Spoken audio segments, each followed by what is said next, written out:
दोस्तों, शास्त्रों में वर्णन आता है, तेसा में वेश स्वर्ग लोको ये शाम तपो ब्रह्मचर्य येसु सत्यम प्रतिष्ठितम।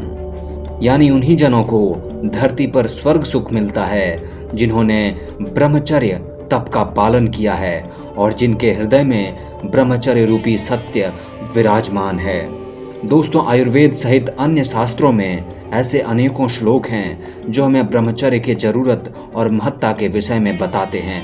लेकिन वहीं दूसरी तरफ आधुनिक विज्ञान है जो कहता है कि ब्रह्मचर्य का पालन मानव जीवन में आवश्यक नहीं है।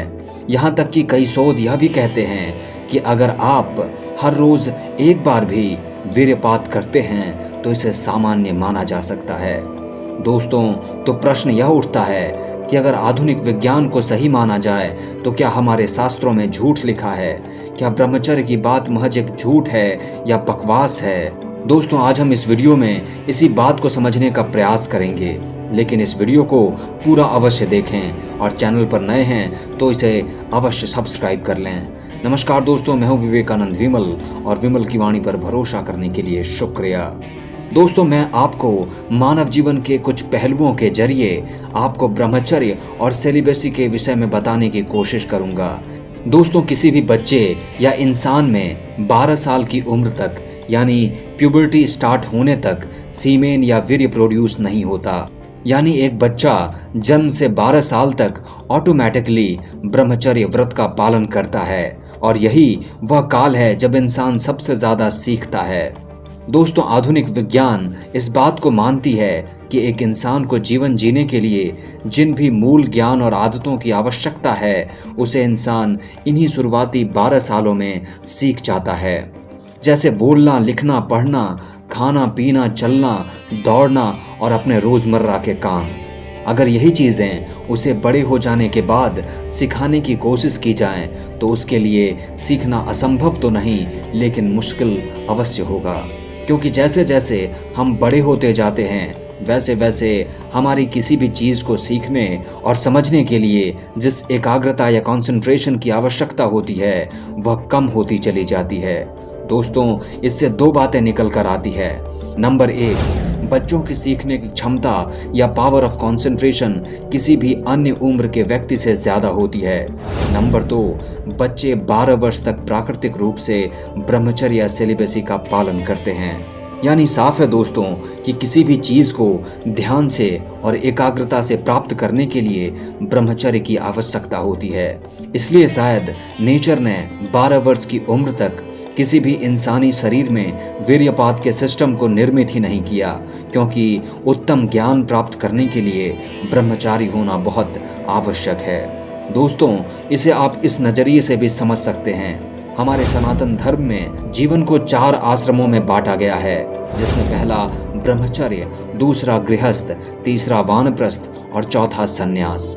दोस्तों, अगर एक व्यक्ति 100 वर्ष की आयु तक जीता है तो इस हिसाब से उसके पहले 25 वर्ष ब्रह्मचर्य के होंगे। दोस्तों, यहाँ भी वही बात निकल कर आती है कि 12 वर्ष तक कोई भी बालक अपने जीवन की मूलभूत आवश्यकताओं को सीख जाता है, लेकिन वास्तविक ज्ञानार्जन उसके बाद के 12-13 वर्षों यानी कुल 25 वर्ष तक होता है, जिससे वह विभिन्न विषयों, कार्यों और कलाओं का गुरुकुलों या आधुनिक स्कूल कॉलेजों में ज्ञान प्राप्त करता है। यह काल उसके जीवन के लिए सबसे ज़्यादा महत्वपूर्ण है। इसलिए दोस्तों, शास्त्रों में 25 वर्ष तक ब्रह्मचर्य की बात कही गई है। दोस्तों, महर्षि मनु ने भी ब्रह्मचर्य को परिभाषित करते हुए ज्ञान प्राप्ति का साधन कहा है। वहीं स्वामी विवेकानंद कहते हैं कि अगर कोई व्यक्ति 12 वर्ष की अखंड ब्रह्मचर्य का पालन करे तो उसे महापुरुष बनने से कोई नहीं रोक सकता। दोस्तों, आप समझते हैं कि ब्रह्मचर्य में सीमेन को इतना आवश्यक क्यों कहा गया है और यह कैसे निर्मित होता है। दोस्तों, ऋषि सुश्रुत ने कहा है, रसाद्रक्तम ततो मांसम मांसान मेद प्रजायतः मेदास्यस्थि ततो मज्जा मज्जाया शुक्र संभवः। अर्थात जो भोजन हम करते हैं उसमें जो भोजन पचता है उससे पहले रस बनता है। इसके बाद 5 दिन तक रस का पाचन होकर रक्त बनता है। पुनः 5 दिन बाद रक्त से मांस और फिर इसी अंतराल में मेद, अस्थि, मज्जा और अंत में शुक्र या वीर्य बनता है। इस प्रकार आहार से सीमेन बनने में करीब 1 महीने से अधिक का वक्त लग जाता है। दोस्तों, इतनी मुश्किलों से बनने वाला यह सीमेन हम एक झटके में बर्बाद कर देते हैं और आधुनिक विज्ञान ऐसी मूर्खता को सही कहता है, यह दुर्भाग्यपूर्ण ही कहा जा सकता है। दोस्तों, आयुर्वेद के अनुसार वीर्य हमारे शरीर का सबसे महत्वपूर्ण धातु है। यह हमारे मन और मस्तिष्क के लिए अमृत के समान है। दोस्तों, इसे आप इस उदाहरण से भी समझ सकते हैं। आप सभी के घर में छत के ऊपर पानी का टंकी तो होगा ही, जिसमें पानी जमीन से ऊपर जाता होगा। अब जरा कल्पना करिए दोस्तों कि पानी के ऊपर चढ़ते वक्त अगर नीचे ही पाइप में छेद हो जाए तो क्या वह पानी कभी ऊपर चढ़ पाएगा? आप बोलेंगे कि यह क्या बच्चों वाला सवाल मैं पूछ रहा हूँ। ऐसी स्थिति में तो बिल्कुल नहीं ऊपर जा सकता। लेकिन दोस्तों, ये बात हमें समझ नहीं आती कि हमारा शरीर भी एक बिल्डिंग के जैसा ही है, जिसमें नीचे सेक्स ऑर्गन के पास वीर्य तरल पदार्थ के रूप में जमा होता है और फिर वह वहां से अदृश्य जीवनी शक्ति में परिवर्तित होकर ऊपर की ओर यानी मस्तिष्क की यात्रा करता है, जिससे हमारा माइंड मजबूत और अधिक पावरफुल बनता है।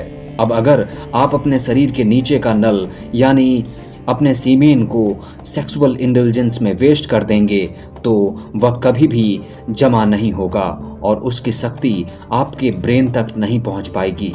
दोस्तों, जरा विचार करिए कि जिस पदार्थ का बस एक बूंद एक नए जीवन को तैयार कर सकता है, यानी जिससे इंसान बच्चे पैदा कर सकता है, वह पदार्थ कितना महत्वपूर्ण और कितना शक्तिशाली होगा।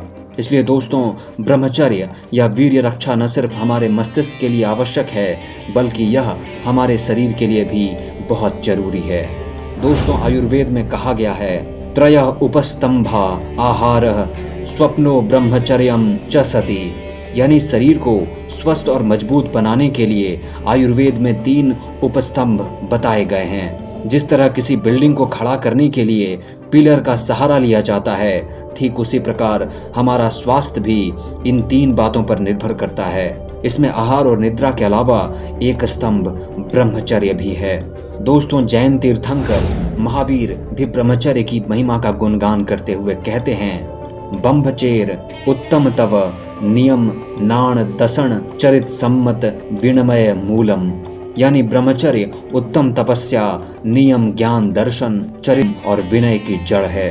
दोस्तों, इतने एग्जाम्पल्स के बाद आपको समझ तो आ गया होगा कि सीमेन की रक्षा करके कोई भी व्यक्ति ओजवान, ओजस्वी, तेजस्वी बन सकता है और ब्रह्मचर्य की बात कोई झूठ नहीं है। दोस्तों, यह उतना ही सत्य और जरूरी है जितना आपके शरीर के लिए सांस लेना।